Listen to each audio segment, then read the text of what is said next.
Do you think all of these people that made it this year through the year of the pivot, do you think that they had done this intentional work of building resilience, all of them, just by chance? Or do you think that it's more likely that many of them built this new resilience because of this year, is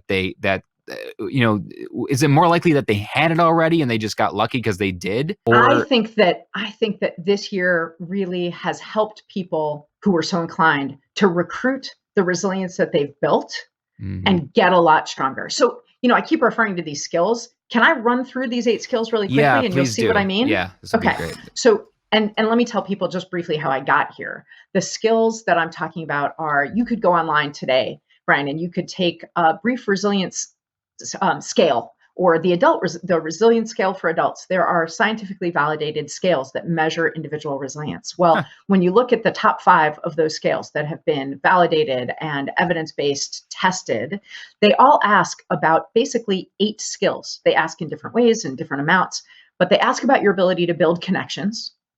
They ask about your ability to set boundaries, to open yourself to change, right? To be less resistant to Mhm. change, to manage discomfort. When you think about managing discomfort, not to avoid things that are uncomfortable, but to handle your discomfort without truly negative or dangerous coping mechanisms.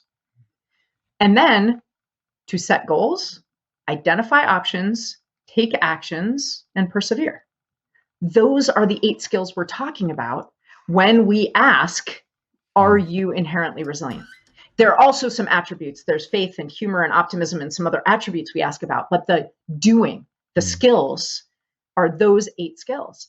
And so when you think about those people that you've interviewed so far, I'll bet you can be like, oh, yeah, I can see how they had a lot of Mhm. experience setting goals and identifying options and taking actions. I see how this year drove them to persevere in ways they hadn't before. Or they had built connections and they relied on those. They were better at setting boundaries than your average bear. So Yeah. all of those skills, but then they had that motivation, they had that why or that change that disrupted things. And as soon as they got through some of the loss and the distrust and the discomfort, and they thought about their choices, they were more optimistic. They had more humor, Mhm. more faith. And faith doesn't necessarily mean religious faith, it means faith in something a little larger than yourself. Yeah. And they took a leap and they recruited all those skills. And if they intentionally continue to build connections and set good boundaries and manage their discomfort, then when they hit setbacks, because those people will experience more failure. One success does not then put us clear of all future failure. When they experience more failures, they'll find it easier to be less winded Right. by those stressors.